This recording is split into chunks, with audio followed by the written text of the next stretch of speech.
Baik, Assalamualaikum warahmatullahi wabarakatuh. Selamat berjumpa kembali dengan saya Sofi Rati Utami, salah satu pengajar bahasa Inggris di Rumah Konsul Embrio. Pada kesempatan kali ini saya akan membahas latihan di paket 3 bahasa Inggris. Silahkan untuk adik-adik semuanya membuka buku Master Embryo-nya di halaman 62. Jika kita lihat untuk paket 3 bahasa Inggris, yaitu materinya untuk reading comprehension, seperti yang kita ketahui untuk reading sendiri, kita bisa langsung membaca soalnya terlebih dahulu sebelum kita membaca teksnya. Oke, yuk kita mulai dengan nomor 1. Number 1, the main information of the text is about. Ibu pernah memberikan trik jika soal itu menanyakan tentang main idea atau informasi umum tentang teks tersebut, kita harus membaca paragraf pertama atau kalimat utama, kalimat pertama di setiap paragraf. Mari kita baca dulu di sini.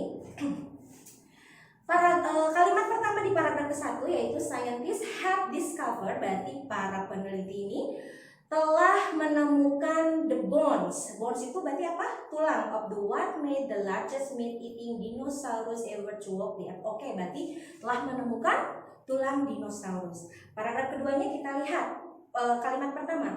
The newly discovered meat-eater appears to be related to the Giganotosaurus family. Berarti ini untuk tulang yang newly discovered, yang terbaru, bisa masuk ke family Giganotosaurus. Lalu paragraf ketiga di kalimat pertamanya yaitu the fossilized remains indicate that the animals lived about 100 million years ago. Berarti untuk fosilnya sendiri diindikasikan sudah hidupnya di sekitar 100 juta tahun yang lalu. Berarti informasi apa untuk teks di atas? Apakah A, B, C, D, or E? Berarti tadi kita membahas tentang apa? Tulang. Berarti jawabannya yang C. Oke, good.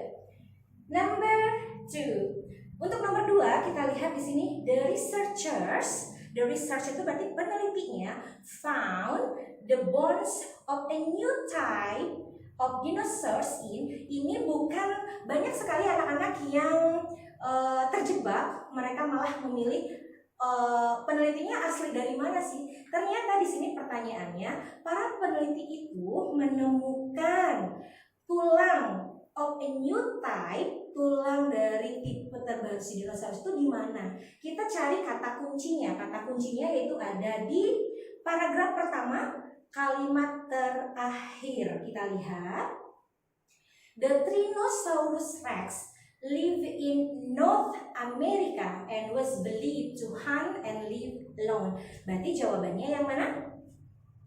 Good, B, North America. Next, number 3. From the text, we may conclude that. Oke, ketika ada pertanyaan tentang conclude atau kesimpulan, kita bisa cek option satu-satu. Kita lihat dulu yang A. Untuk A, the jaws of dinosaurs were sharp and same. Kita ambil kata kuncinya apa? Jaws ya.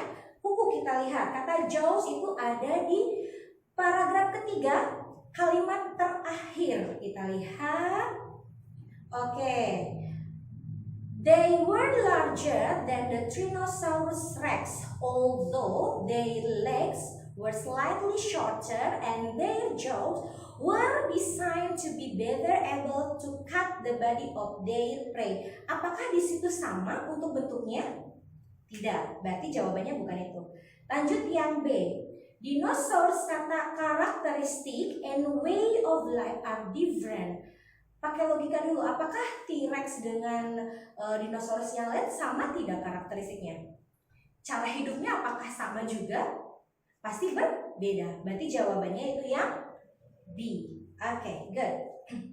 Kita lanjut ke nomor 4. The bones of the dinosaurs discovered recently shows that the newly discovered dinosaurs bla bla bla bla. Kita tentukan kata kunci terlebih dahulu. Kata kuncinya yaitu newly discovered. Oke, kita cari di teks.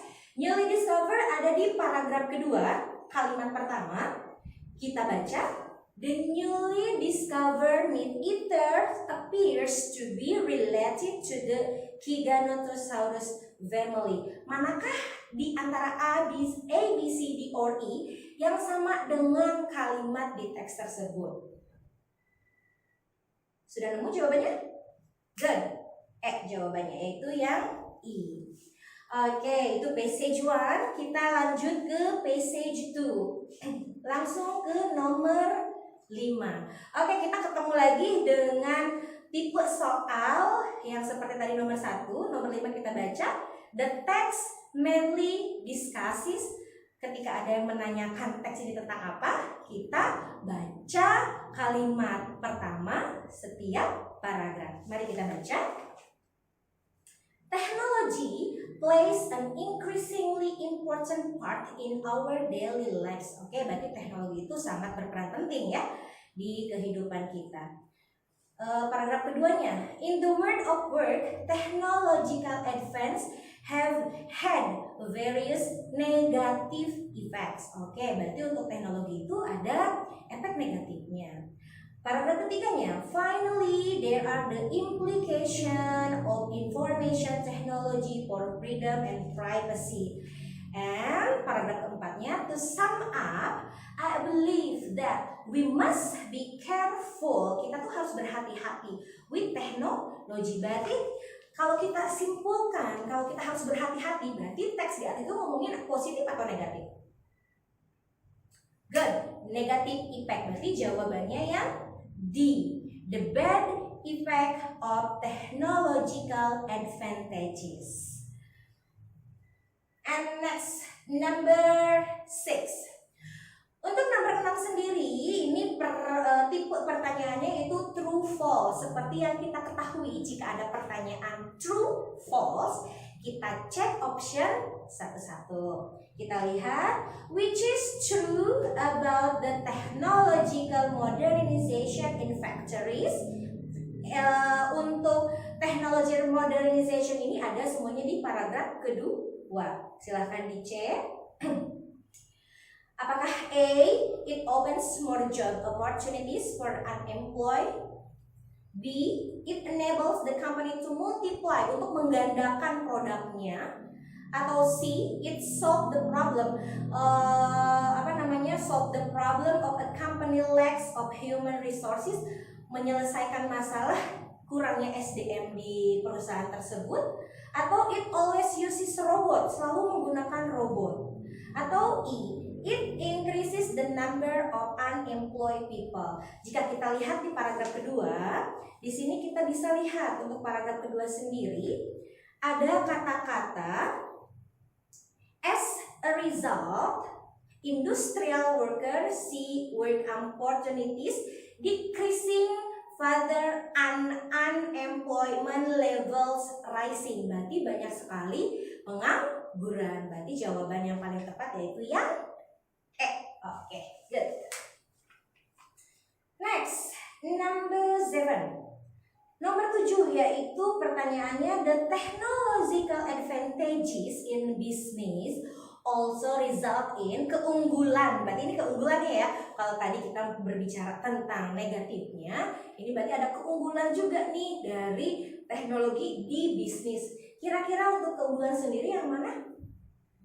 Sudah jelas jawabannya itu yang E. Employees working more closely together. Para karyawan itu bekerja lebih dekat lagi untuk tujuan, achieve greater benefit, untuk mendapatkan hasil yang lebih bagus, seperti itu. Oke, sekarang lanjut di number 8, nomor 8. Kita lihat di sini. Information technology for freedom and privacy may hurt computer users because, kita cari kata kuncinya yaitu apa? freedom and privacy. Kita lihat freedom and privacy yaitu ada di paragraf ketiga. Kita lihat di sini kenapa sih information technology untuk yang kebebasan itu bisa hal itu bukan menyakiti, maksudnya bisa merugikan pengguna komputer itu karena apa sih? Kita lihat di sini untuk jawaban A, B, C, D, or E itu semuanya ada di paragraf 3, tapi yang paling tepat itu kenapa? Yang mana? Kita lihat di sini ya. Lihat di sini. Baca kalimat pertama dan kedua. Finally, there are the implication of information technology for freedom and privacy. More facts about individual are being stored in a database which may be accessed to network of computer. Jadi sebenarnya informasi kita itu sudah tersimpan di databank itu, lalu bisa diakses oleh siapapun.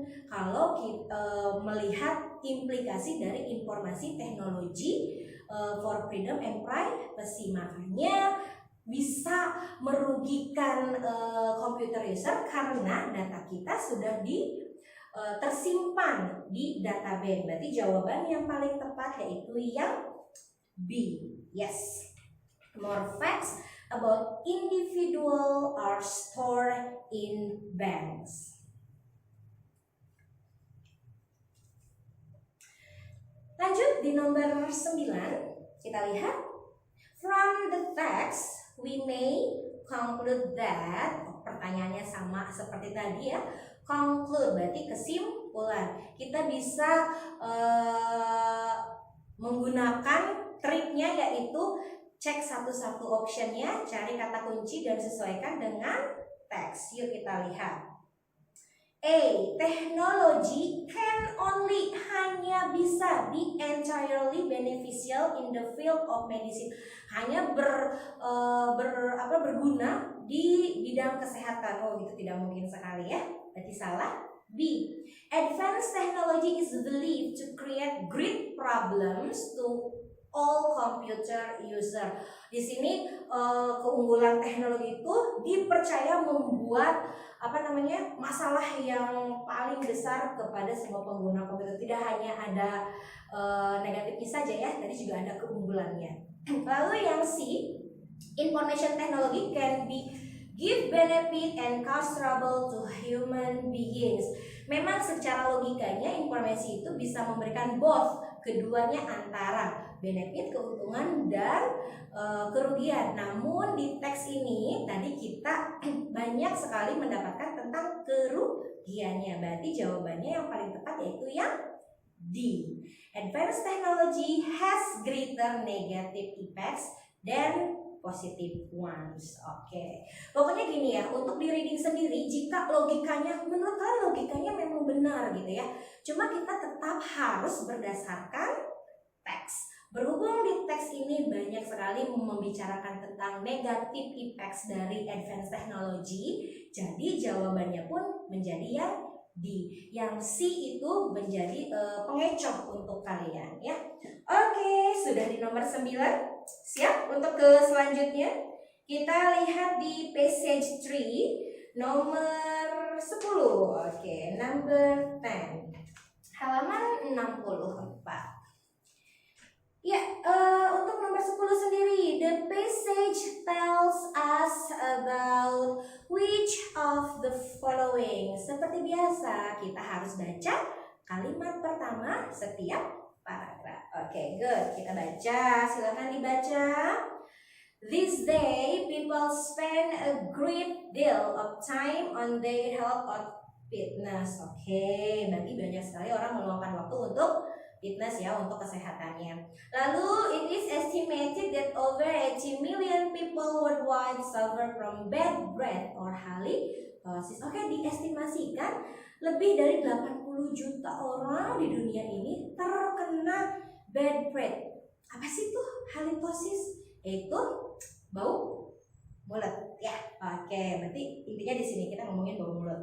Lalu because halitosis originate in the mouth, karena aslinya dari mulut, it is virtually undetectable, tidak bisa dideteksi oleh indera penciuman kita ya. Lalu di paragraf keempatnya, as a dentist with a degree in bacteriology, Dr. Katz has been keenly aware of the widespread nature of this problem. Oke, Dr. Katz ini dia degree-nya di bacteriologi dan dia itu sangat aware sekali pada penyebaran si bau mulut ini. Lalu paragraf kelimanya, certain foods however contribute to the production of sulfurous gases in the back of the mouth. Jadi makanan-makanan tertentu menjadi salah satu pemicu di bau mulut ini. Berarti kita dari tadi ngomongin apa sih nih? Ada si dokternya juga. Berarti kalau dokter berarti memberikan solusi dong. Nah, berarti kita jawabnya yang mana? Good, tepat. A. The causes of and solution to halitosis. Thank you. Number 10. Oke, sampai nomor 10 gimana? Masih semangat? Harus semangat ya. Lanjut ke nomor 11. Which of the following is true according to the passage? Balik lagi pertanyaannya tipenya true, false. Untuk true false sendiri, tadi gimana? Baca setiap option, lalu cek satu-satu. Good, yuk. Kita lihat A. People who consume liquor regularly are likely to suffer from halitosis. Liquor itu alkohol ya. Orang yang sering minum alkohol secara teratur akan terkena bau mulut. Ada nggak di teks kita lihat ya?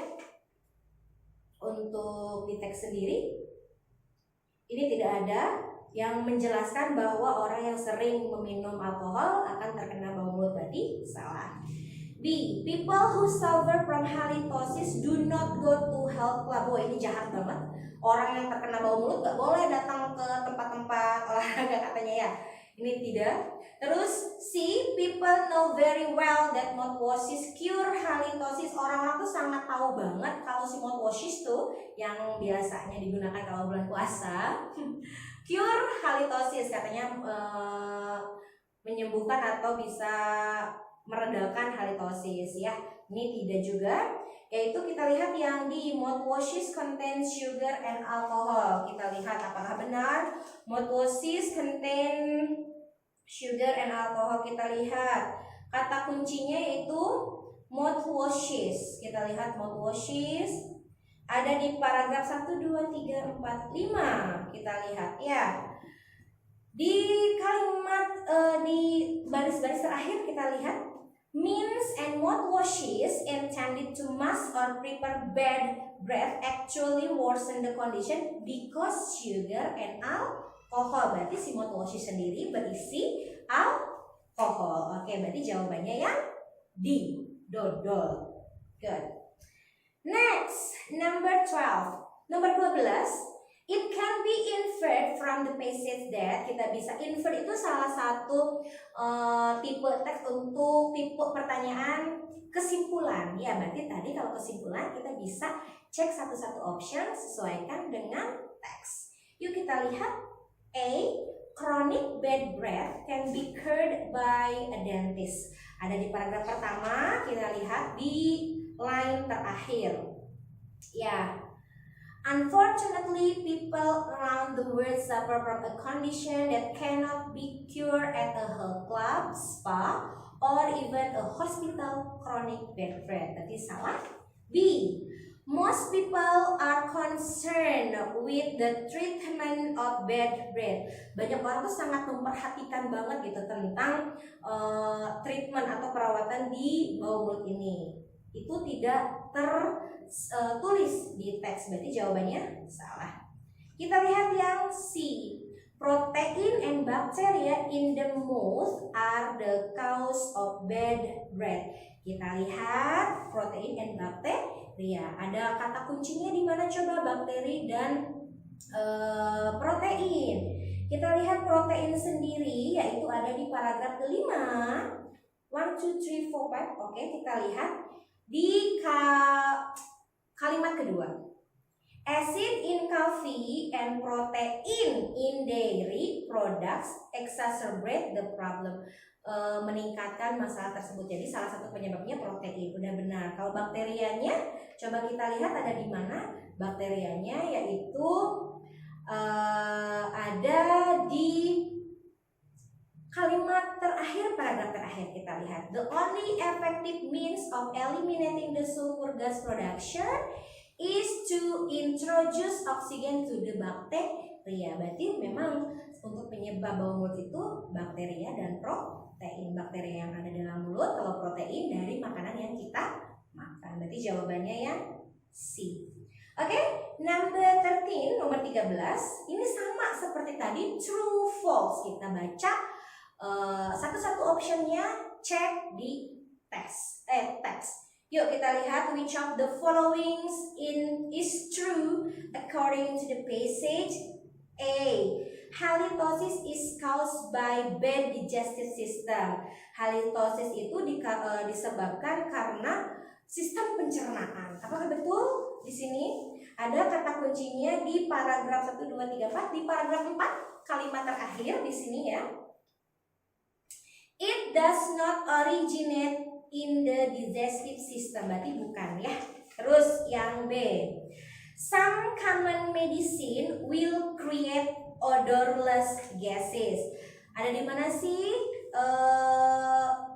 some common medicine ini? Ada di baris pertama halaman 64. Common medication for everything from high blood pressure to depression have the same drying effect, resulting in the formation of odorous gases. Berarti beberapa obat umum itu bisa mengurangi ya. Berarti jawabannya yang B. Enaknya untuk true false, jika jawabannya sudah di B, untuk option C, D, dan E kalian tidak perlu cari lagi.